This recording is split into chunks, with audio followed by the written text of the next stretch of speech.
Get ready with me, Yaso version. So si Yaso, siya ang ako ang cat na magganahan kayo magsigigawa sa tanan akong cats. Siya reguly ganahan nga igabli sa door, mugawas gidayon siya. So nagsigi siya suroy-suroy akong bantayan. So kinahanglan siya trapuhan permi og wet wipes igsulod.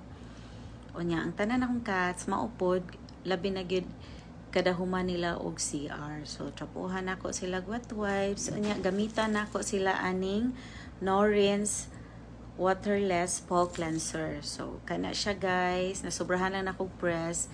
Pwede ra isa ka press sa upat na nila ka paws or pwede kaduha ka mo press. Kana siya ako nadaghan lang nako. So sige kong press.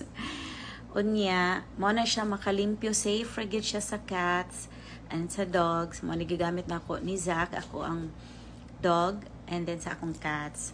So after ana, trapuhan nimo, supposedly ang imong itrapo ana kay ang tissue, wala ko'y tissue sa tapad nako, so wet wipes na lang. So para limpyo gid permi labi na gid after CR nila guys, gamitan na. Maura na. Bye. Hi Aso. Bye.